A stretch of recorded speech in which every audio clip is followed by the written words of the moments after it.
जेव्हा आपल्याला गर्भाशय काढायचं असतं तेव्हा ते कसं काढायचं याच्याबद्दल पुष्कळ सारे गैरसमज आहेत. सगळ्यात पहिला की दुर्बिणीने जर आपण काढलं तर आपलं ऑपरेशन अर्धवट होतं, काही गर्भाशयाचे तुकडे आतमध्ये राहू शकतात. तर हा अतिशय गैरसमज आहे. दुर्बिणीने जरी आपण काढलं तरी गर्भाशय दुर्बिणीने आपण फक्त सोडवून घेतो आणि योनी मार्गातून ते पूर्णपणे आपण काढत असतो. दुसरा गैरसमज आहे की दुर्बिणीतून आपण काढलं तर एकदम सेफ, आपल्याला काही दुखत नाही आणि ते बेस्ट ऑपरेशनचा प्रकार आहे. पण असं नसतं.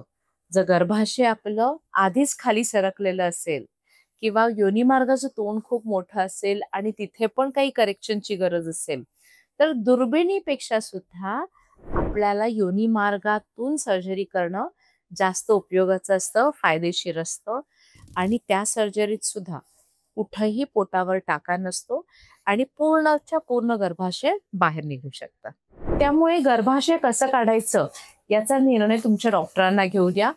जर योनी मार्ग सैल असेल, गर्भाशय खाली येत असेल आणि जर तिथले प्रॉब्लेम जास्त असतील तर योनी मार्गाने काढणं कधीही बेस्ट असतं. आपण म्हणतो की लॅप्रोस्कोपिक सर्जरी ही जास्त मॉडर्न आहे, सेफ आहे. पण काही इंडिकेशन मध्ये योनी मार्गातूनच गर्भाशय काढणं जास्त सेफ असतं. त्यामुळे सर्जरी कुठल्या मार्गाने करायची हा निर्णय तुमच्या डॉक्टरांना घेऊ द्या.